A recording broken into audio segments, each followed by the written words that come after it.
Bueno, iniciemos con este análisis y conozcamos un poco más de datos al respecto. A pesar que se redujo el envío de remesas, esto no es un factor para superar los registros del 2017. Es por ello que para el cierre de este año se espera una nueva cifra histórica. Conozca de cuánto podría ser y cómo podría beneficiar a los guatemaltecos. Para finales de este año, el Banco de Guatemala espera un ingreso de 9.000 millones de dólares, que transformado en quetzales son 69.210 millones. Si comparamos esa cifra, es equivalente al 80% del presupuesto de la nación del próximo año. Aunque hay una baja, siguen siendo importantes para la economía. Básicamente, las causas están relacionadas con el tema de los ahorros de los migrantes.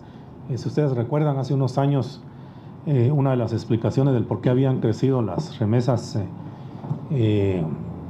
o habían observado un ritmo de crecimiento muy dinámico y más que los años previos, era que los migrantes por temores empezaron a mandar parte de esos ahorros. Pero los ahorros son finitos, lamentablemente, y ahora lo que se observa es que pues, se han venido agotando. Básicamente, por cuanto que en la economía de Estados Unidos está en prácticamente pleno empleo y el desempleo latino está en su nivel más bajo. Es decir, que nuestros compatriotas han tenido la oportunidad incluso de trabajar más horas al día y eso les permite mandar más, pero no, digamos, al ritmo que se venía haciendo. Hasta el 22 de noviembre, el Banguat reporta 8.235 millones de dólares en concepto de remesas. Los ingresos por este medio generalmente se invierten en bienes que favorecen a la agricultura, el comercio, la construcción, el transporte y servicios varios. Bueno, cuando usted escucha esta situación, realmente me parece impresionante, Sandy. Más del 80% del presupuesto, que es equivalente para el año 2019, es lo que ingresa en remesas en lo proyectado.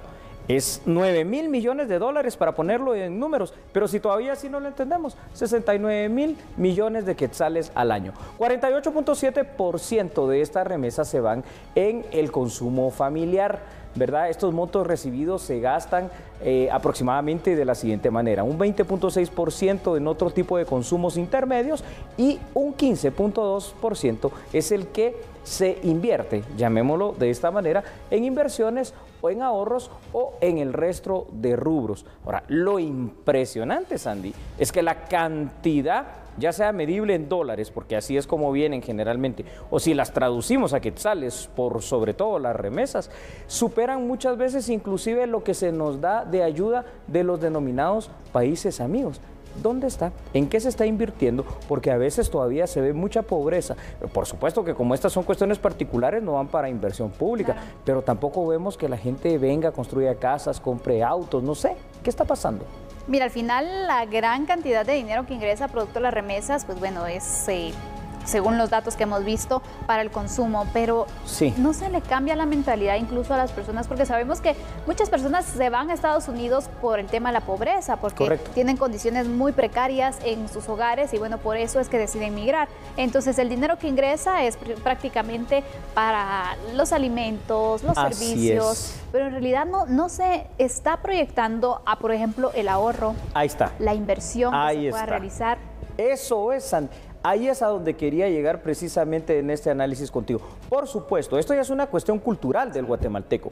Es que no tenemos esa costumbre, ¿verdad? De, por ejemplo, cada mes o cada vez que usted recibe su salario, su sueldo, lo que usted devengue, guardar por lo menos ese 10%, hacer de cuenta que no existe. Imagínese, ya para el 10º mes, automáticamente va a tener un salario o un sueldo extra de lo que usted propiamente ahorró.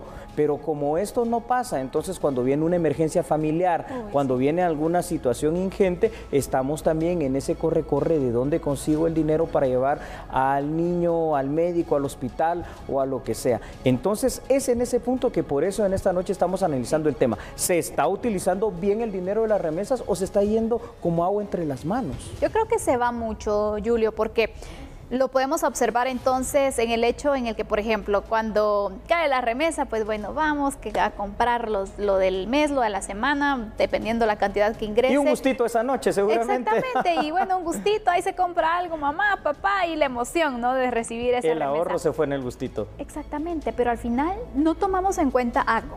La persona normalmente que está enviando está ilegal en Estados Unidos. La probabilidad de retornar al país es alta. ¿Y qué va a encontrar cuando regrese? La misma situación de pobreza. Va a encontrar nada. Eso, Sandy, bravo. Con eso pudiéramos concluir inclusive este análisis. La persona, si eventualmente regresa a Estados Unidos deportada, va a encontrar la misma situación de pobreza, lamentablemente, en muchos de estos casos. Y es lo que no es posible. Por eso el llamado de atención hoy es precisamente a la reflexión para las personas que reciben remesas. Voy a dar más datos para que sigamos con este análisis, Sandy. Un hogar que recibe remesas tiene un gasto, como tú bien lo perfilabas, de 70% superior al gasto de un hogar promedio. Hombre, es que es mucho, es 70%. Esta cifra lo que sugiere es que aquellas personas que reciben remesas tienen una aparentemente mejor calidad de vida que el promedio de personas que viven en nuestro país. Ahora, según las previsiones del Banco de Guatemala, en diciembre las remesas van a ser equivalentes al 11.3% del Producto Interno Bruto. Esto es muchísimo dinero. Se puede afirmar que una caída de las remesas lo que pasaría es un grave impacto en la economía nacional. Actualmente, sin las remesas, realmente hay que decirlo, estaríamos en una profunda crisis económica. Pero ojo con lo que acabo de decir, aquí va la reflexión. Actualmente, si no tuviéramos las remesas al día de hoy, habría una grave crisis económica. Pero aún con las remesas, esa crisis persiste. Creo que es una cuestión cultural que el guatemalteco va a tener que empezar a reflexionar, a meditar y a cambiar, Sandra. Por supuesto, necesitamos esos proyectos, esos programas, Julio, que nos puedan enseñar, una, a fomentar el ahorro. ¿Cómo podemos hacerlo poco a poco? Dos, cómo podernos proyectar, emprender algún negocio, poder invertir, la compra de qué bienes son los que me van a servir, por ejemplo, la construcción de una casa, la compra de un terreno. Son al final bienes que te pueden ayudar a futuro, que tú los puedes vender, que tú puedes construir, que puedes tener esa estabilidad económica, pero falta entonces esa orientación que nos puedan dar. Es correcto, que el capital empiece a generar más capital y que entonces literalmente el dinero llame más dinero, pero hay que tener esa sabiduría, esa sapiencia y también la virtud y la habilidad para saber invertir en lo que has dicho. Un negocio, pues que sea viable, que sea eficiente, que sea efectivo, o a veces otro tipo de inversiones, inclusive en los bancos. Bueno, pues por lo menos si lo metes dentro del sistema bancario vas a generar intereses también. El gran problema es es una falta de cultura general del guatemalteco, y por eso si gano 100, me gasto 100, pero con las remesas el próximo mes voy a juntar 500, me gasto esos 500 como si hubieran sido los 100, y ahí está el problema. Por supuesto, y mira, al final son situaciones culturales que vamos viendo, patrones donde, por ejemplo, los papás se van a Estados Unidos, les mandan las remesas a los hijos, bueno, como mi papá me está mandando, no trabajo, no busco un trabajo, ni lo invierto. Las esposas, por ejemplo, no estoy diciendo que sean todos los casos, pero hay casos en los que se da, se quedan en el hogar muy bien, están a cargo de la casa.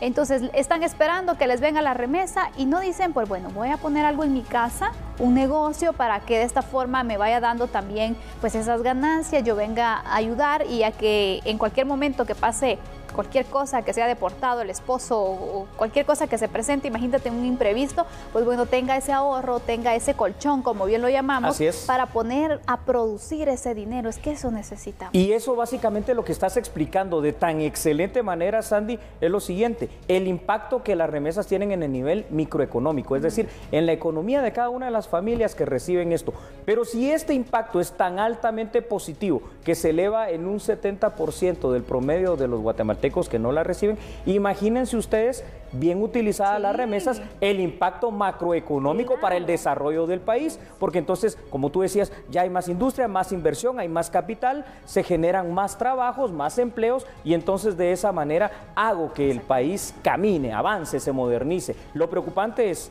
si yo no hago eso, ¿qué es lo que está pasando actualmente en Guatemala? ¿De qué le sirve al familiar que está allá en Estados Unidos, literalmente, partirse el lomo para que cuando regrese no tenga absolutamente nada?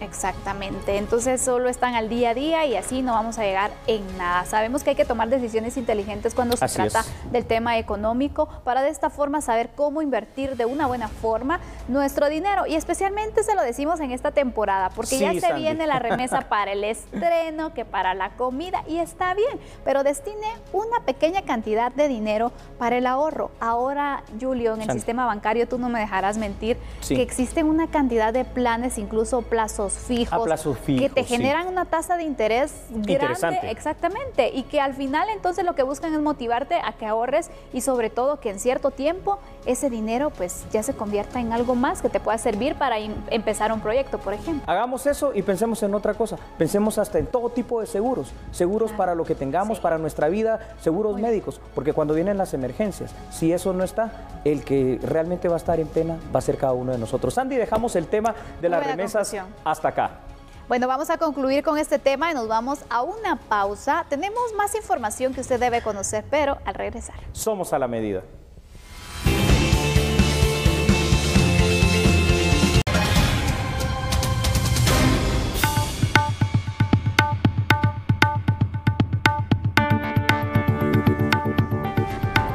Gracias por continuar con nosotros. Hablemos de este caso que, bueno, da de mucho de qué hablar en torre de tribunales. Resulta que hoy un banco del sistema impugnó una sentencia de extinción de dominio en la cual se resolvió que $229,000 de la ex vicepresidenta de la República, Roxana Valdetti, ella pagó por una propiedad esta cantidad, una propiedad que se ubica en Roatán, Honduras. Y lo que se busca es que pase a manos del Estado guatemalteco, pero la impugnación precisamente quiere que no ocurra esto. Aquí le damos más información. El 9 de noviembre de este año, una jueza aceptó la petición del Ministerio Público que cerca de $250,000 pagados por la ex vicepresidenta de la República, Roxana Valdetti, en Honduras, para comprar una propiedad pasaran a manos del Estado guatemalteco con aplicación de la ley de extinción de dominio. La resolución de sentencia fue impugnada por una entidad bancaria alegando que la exfuncionaria obtuvo un préstamo con la institución para comprar ese bien mueble en Roatán, Honduras. Consideran que el dinero no debe pasar a manos del Estado, sino ser devuelto al banco. La fiscal de proceso y el representante de la Procuraduría General de la Nación pidieron se rechace la impugnación, indicando que el personal del banco no supervisó o determinó en qué usaría Roxana Valdetti el crédito. Al acceder a efectuar dichos desembolsos cuando la parte deudora no estaba cumpliendo con los requisitos de dicha entidad bancaria, le impuso en su momento, desvaneciéndose así la buena fe exenta de culpa en su actuar. Fue adquirido por la señora Roxana Valdetti por intermediario del señor Juan Carlos Monzón, y quedó demostrado dentro del proceso que el origen del dinero para adquirir este bien tiene características ilícitas. Esta acción de impugnación fue escuchada por los magistrados de la Sala Segunda de la Corte de Apelaciones para casos de mayor riesgo y extinción de dominio. Los magistrados indicaron que por la complejidad del caso analizarán los documentos y el miércoles 5 de diciembre darían a conocer si confirman la sentencia de extinción o resuelven a favor de la entidad bancaria. A ver, es que con la expresidenta Roxana Valdetti pasa de todo, ¿no?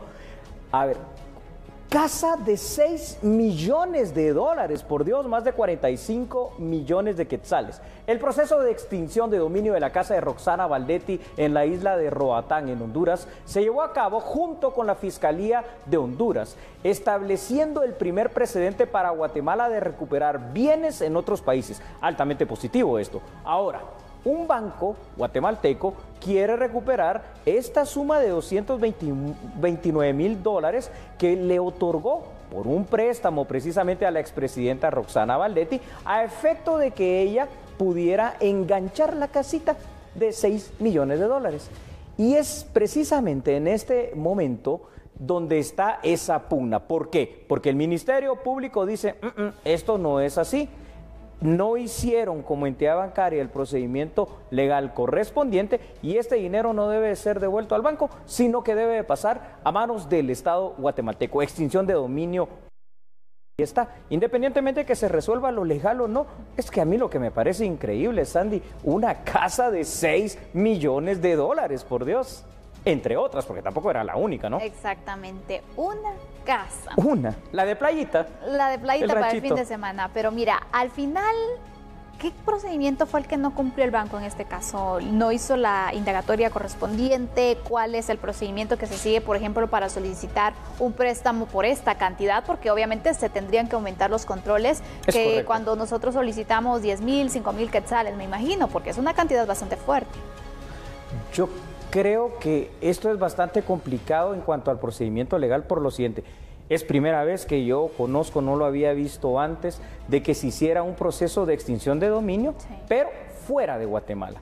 Para ello, cabe resaltar aquí el buen trabajo, ahí sí que del Ministerio Público guatemalteco y la coordinación con la Fiscalía hondureña.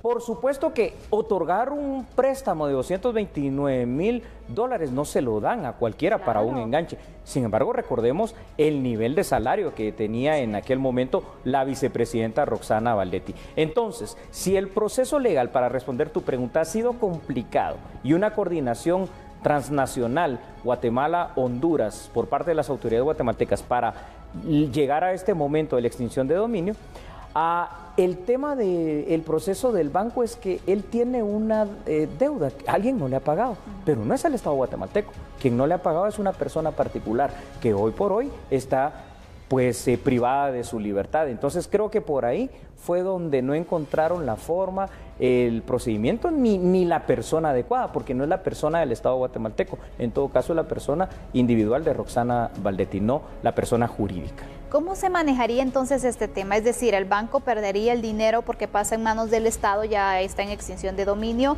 o Roxana Baldetti tiene que pagar esta cantidad y quedarse sin el dinero? Así es, la teoría marca, ¿verdad? Pero esto digo, es teoría porque como sabemos está privada de libertad, no sé si va a pasar. La teoría marca que es Roxana Baldetti la que debe de pagar esto. Ahora, si por supuesto ya no tiene la forma de poder hacerlo, hay otra posibilidad. Está todavía el bien inmueble, la casa de los $6 millones. Esta pudiera eventualmente subastarse y dentro de la subasta hacer un listado de los acreedores que se tienen, entregar estos $229,000 que son y le pertenecen a la entidad bancaria, y el resto del dinero del Estado guatemalteco pasarlo a las arcas nacionales bajo este procedimiento por primera vez inédito de extinción de dominio internacional, y bueno, ya distribuirlo dentro de las instituciones estatales correspondientes. Recordemos que la ley de extinción de dominio marca cuáles son las instituciones que eventualmente pueden ser beneficiarias. Pero al final, el hecho que el Ministerio Público, por ejemplo, marque que el banco no cumplió con los procedimientos, que no hizo la indagatoria correspondiente, esto da un margen a pensar entonces que esa posibilidad, exactamente, que no hay certeza jurídica. Ese es el gran problema del Estado guatemalteco. Fuera de los temas que esto es evidentemente, pues seguramente fue con dinero probablemente de actos corruptos y toda la situación con la cual se logró comprar este bien inmueble, Guatemala se caracteriza porque no hay una certeza jurídica que definitivamente pueda proteger los intereses de los empresarios, en este caso de las entidades estatales o de las entidades particulares como un banco. Voy a dar más datos para poder ir respondiendo a esta pregunta, Sandy. El Banco del Sistema Guatemalteco afirma que hay $226,000 que quedaron pendientes. ¿Para qué?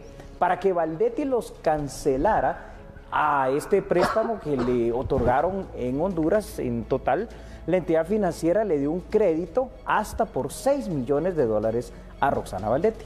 La Fiscalía y la Procuraduría General de la Nación pidieron, ojo, aquí está la situación, que esta impugnación fuera rechazada, ¿verdad? Y que al banco no se le reconociera este derecho. Y entonces dice que no supervisó ni llevó los procedimientos necesarios para garantizar precisamente toda esta forma de poder recuperar lo que es el dinero que se le adeuda. Y esto es realmente dramático porque al final de cuentas puede parecer bueno que se recuperen los $229,000 para el Estado guatemalteco, pero realmente hay alguien que los prestó que va a quedar en el aire y eso tampoco está bien. Por supuesto, ¿cómo le puede afectar a un banco, Julio, quedarse sin esta cantidad de dinero? Porque es una suma muy fuerte. Es fuerte, Sandy. Supongamos que en una cantidad sola puede tambalear el banco dependiendo qué tan grande o pequeño sea, pero aún siendo un banco pequeño va a tener mucho más capital. Sin embargo, imagínate que no pase solo con eso, sino que tenga también deudores de préstamos, de créditos, de tarjetas de crédito, de otras situaciones que otorga el banco, hacen quebrar a cualquier banco. Y ahí volvemos al otro tema. No hay certeza jurídica precisamente en Guatemala, y así por eso es que no quieren invertir ni los empresarios guatemaltecos y mucho menos empresarios extranjeros, porque dicen, no, es que ahí en este país no se garantiza que mi dinero realmente va a ser no solo bien invertido, recuperado, sino que va a producir más dinero, porque un banco o cualquier empresa no es para producir pérdida, porque esto eso es una pérdida. Julio, ¿este caso podría afectar, por ejemplo, las políticas en la cuestión de préstamos? Porque, por ejemplo, si tú tienes una situación como esta, pues vas a tomar las medidas de prevención, ¿no? Es correcto, por eso, y es que aquí es donde viene la parte mala, ¿no? Justos pagan por pecadores, literalmente. Cuando una pareja normal, común, que gane, qué sé yo, 10,000, 15,000, lo que ganen entre los dos, quieren solicitar un préstamo para poder comprar su casa, les ponen 1,000 requisitos y 1,000 trabas y peros. Y es con esta situación justificada de que después los bancos han tenido muchos de estos problemas. Y no digamos cuando las sumas, como tú bien la definiste y lo acabas de decir, son tan grandes, porque es que 6 millones de dólares al final de cuentas, ¿no? Que es el monto total, es mucha plata. Analicemos este tema, Julio, desde siempre la vía legal. ¿Es viable o no es viable que el banco pueda entonces recuperar este dinero? ¿Qué tiene que hacer en este caso? ¿Esperar, plantear algún tipo de recurso? ¿Cuál sería el procedimiento que tendrían que seguir ellos para poder ejercer presión? Porque sabemos también que los tiempos son muy tardados. Son muy tardados. Ya han accionado legalmente ante Sala de Corte de Apelaciones. Las respuestas o no se han hecho llegar o por el momento no han sido positivas para la entidad bancaria. Y no sé, hay precedentes que no son muy buenos. ¿Recuerdas un par de bancos muy grandes que en su momento pues también se fueron a la quiebra y significaron la pérdida del capital y el dinero para muchas personas particulares y para muchas empresas? Esperemos que no sea esto lo que pase. Sea como sea, hay una gran laguna legal en estos temas, combinados con la extinción de dominio y los derechos reales, porque esto es derecho civil puro que tienen las entidades bancarias que están arriesgando un capital. Habrá que resolverlo, porque si no, al final de cuentas las tasas subirán, los créditos disminuirán y el más afectado va a ser el que no hizo nada y que honradamente con su trabajo quiere solicitar un préstamo y no se lo van a dar. Bueno, vamos a estar pendientes de ver cuál es la resolución final que se da con este caso, mientras vamos a conocer otras noticias. En otra información, el Banco de Guatemala hizo un llamado a los ciudadanos para que no se dejen engañar con billetes falsos. Por ello, han hecho coordinación con la red bancaria para alertar y presentar las denuncias correspondientes. Preste mucha atención a esta información. Sí, lamentablemente en cuanto a los billetes falsos es algo que está reñido con la ley, pero que estas personas aprovechan las fiestas navideñas, medio año o cualquier otra fiesta donde sale a circulación más moneda en papel y aprovechan para introducir billetes falsos. Nosotros pues obviamente le damos seguimiento cercano y en el momento que se requiere se hacen las denuncias correspondientes. Es decir que más temprano que tarde pues estas personas van cayendo. Es importante que usted identifique los billetes falsos, pues su uso le podría acarrear serios problemas con la ley. Los bancos del sistema lo que hacen es incautar los billetes cuando hay uno falso y se le toman los datos a las personas. Esto permite dar seguimiento de que si fue una casualidad o realmente es una persona que está introduciendo billetes falsos a la economía. Con el seguimiento correspondiente pues se logran las capturas de ser el caso. A la fecha se han decomisado 3.700 billetes falsos de distintas denominaciones, mientras que en 2017 fueron 3.900. El siguiente tema de análisis no se lo puede perder, porque hay una postura firme del Poder Ejecutivo guatemalteco ante la situación de Iván Velázquez Gómez. No se pierda este análisis y la información cuando regresemos. Somos a la medida.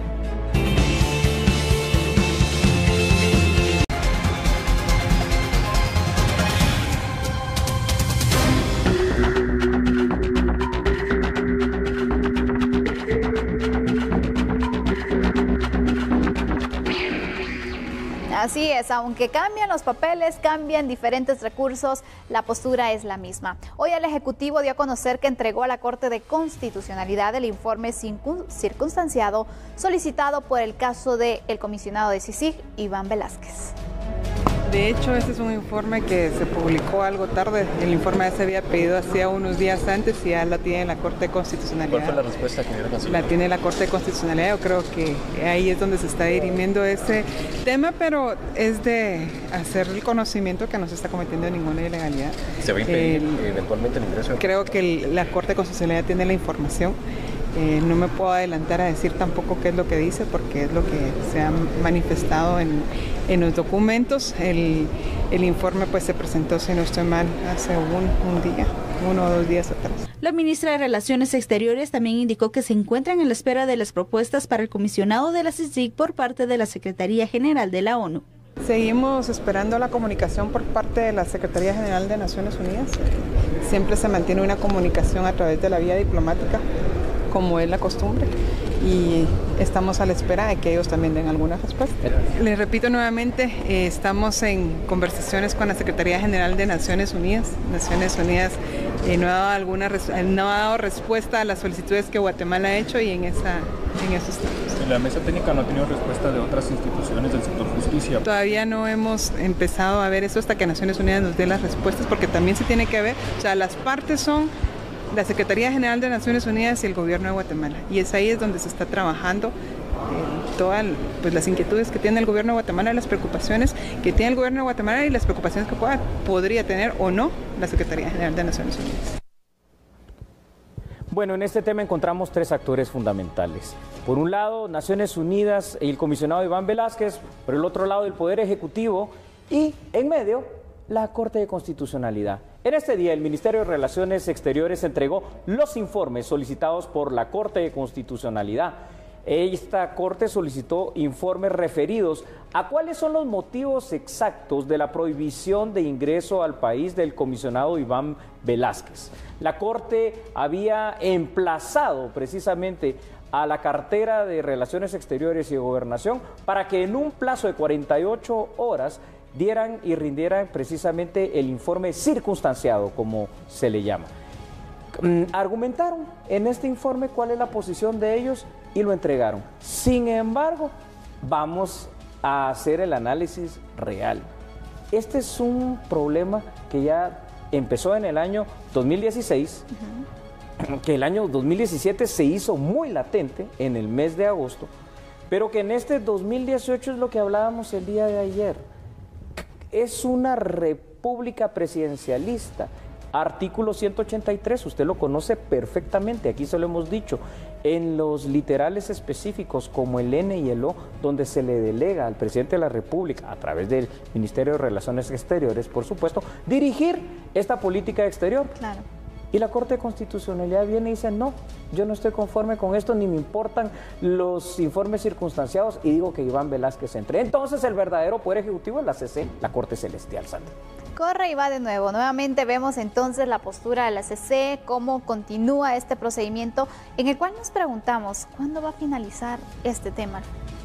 Parece el cuento de nunca acabar realmente, Sandy, porque al final de cuentas uno se pregunta, ¿para qué la remisión de informes circunstanciados? ¿Para qué el emplazamiento? Si al final de cuentas en la resolución emitida por la Corte Constitucional el día de hoy, dicen que no, que a criterio de ellos Iván Velázquez tiene que entrar y que lo que tienen que defender, que es la Constitución y entonces las funciones del presidente de la República, del Poder Ejecutivo, del Ministerio de Relaciones Exteriores quedan ninguneados porque la CC dice sí que entre. ¿Y sabes qué es lo peor? Al final de cuentas, el comisionado Iván Velázquez ni siquiera, creo yo, está pensando en regresar a Guatemala. Son aquí los señores magistrados de la CC que han de haber quedado impactados, enamorados o qué sé yo, y tienen la terquedad de que venga a Guatemala. Exactamente. ¿No? ¿Tú crees que los magistrados lograrán que Iván Velázquez regrese al país? ¿Tienen de verdad la potestad, la facultad para poderlo hacer?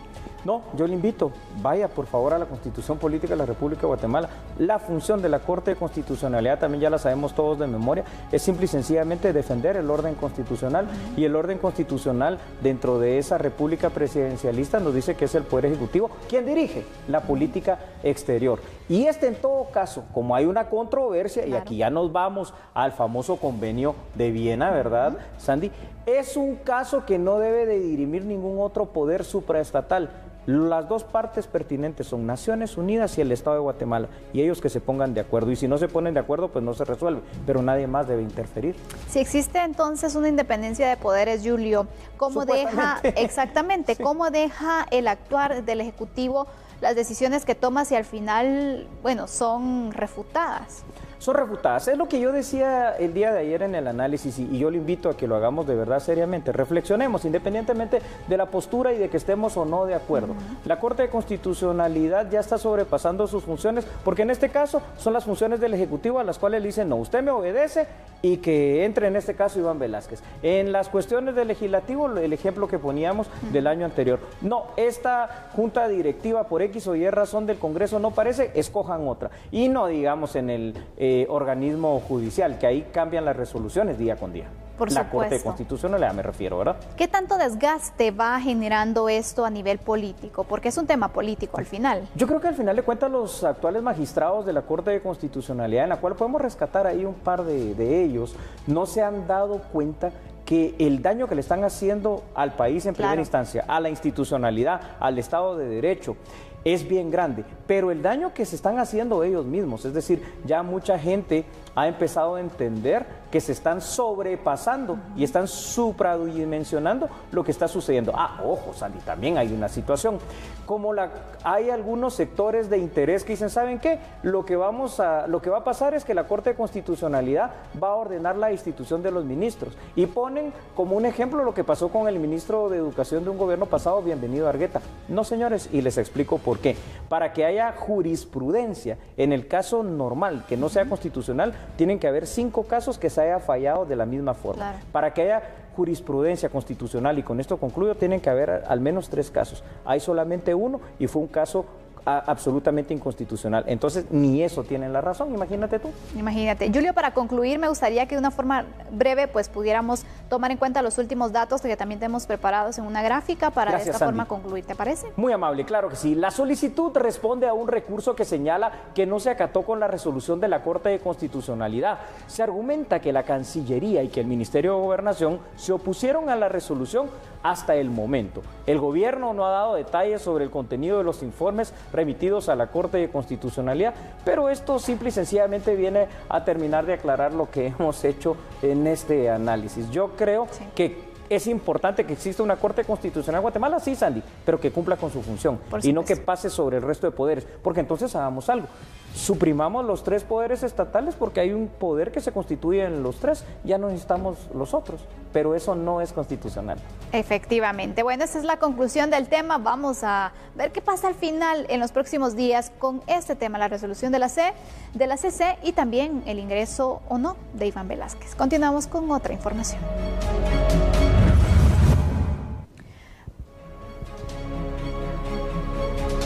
Conozca estos datos relacionados con el registrador de ciudadanos del Tribunal Supremo Electoral, porque dio a conocer Leopoldo Guerra que por promocionar su imagen, unos 9 alcaldes han sido inhabilitados para participar en el proceso electoral. El TSE conoce al menos 100 expedientes por esta falta.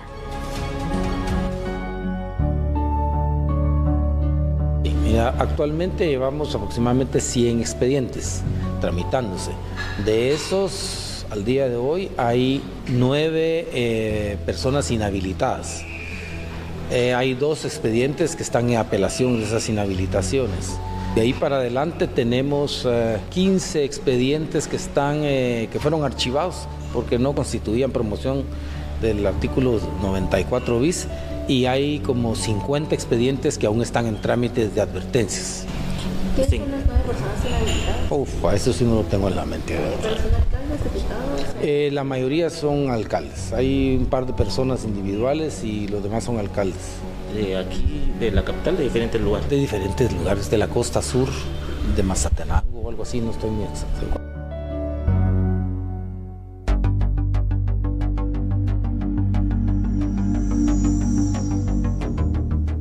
Así es, como usted vio. Noticias del ámbito judicial. El Ministerio Público solicitó en el juzgado de mayor riesgo de que 6 hombres, presuntos integrantes de la organización criminal denominada Los Huistas, queden sujetos a una investigación penal por haber elaborado y también presentado documentación falsificada. La Policía Nacional Civil capturó en septiembre de 2013 a Juan Bautista Rosoto López, alias Juancho, quien en un compartimento secreto en un vehículo llevaba 600,000 quetzales en efectivo. El sindicado fue capturado y consignado al no explicar cuál era la procedencia del efectivo. Según el Ministerio Público, en el 2013, los 6 sindicados planificaron buscar y presentar documentación falsificada en la primera declaración de alias El Juancho para justificar que los 600,000 quetzales incautados eran producto de una compra y venta de maquinaria pesada. Era trazar una estrategia legal con apariencia de legalidad para darle un sentido lícito al dinero que se transportaba en ese momento. Me refiero a la cantidad de 600,000 quetzales. Esta persona, a través de diferentes contactos, entre ellos abogados, lograron crear esa estrategia que al final sirvió como un mecanismo para obstaculizar la acción penal. En este proceso penal llamado Los Huistas, el abogado penalista Mario Alfredo Menéndez Martínez quedó ligado al proceso por su presunta participación en la elaboración de la estrategia legal ilícita, presentando facturas y otros documentos con información falsificada para lograr la libertad de alias El Juancho y la recuperación de los 600,000 quetzales. La próxima semana se podría resolver si los 6 sindicados quedan sujetos a una investigación penal y si podrían continuar en prisión preventiva o con una medida sustitutiva. Es momento de una pausa. Cuando regresemos hablaremos de el ámbito internacional. Somos a la medida.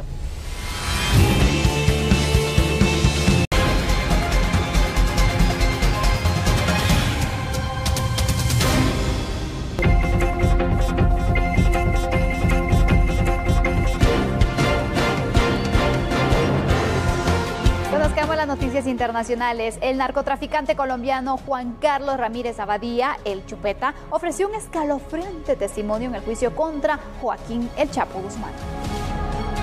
Conocido por su cara desfigurada debido a varias operaciones de cirugía plástica, el Chupeta testificó sobre los cientos de miles de kilos de cocaína que dijo envió a Joaquín El Chapo Guzmán para que éste la transportara a Estados Unidos, además de testificar que él ordenó la muerte de aproximadamente 150 personas. El Chupeta habló durante el juicio contra Guzmán, que se celebra en Brooklyn, y explicó cómo conoció al narcotraficante mexicano y cómo ambos manejaban su negocio multimillonario.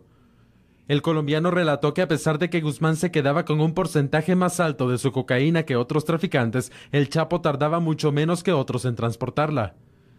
El Chapo, que ha estado detenido en confinamiento solitario desde su extradición a Estados Unidos a principios del año pasado, se ha declarado inocente de las acusaciones de acumular una fortuna multimillonaria al traficar toneladas de cocaína y otras drogas desde México en una amplia cadena de suministros que llegaba al país norteamericano.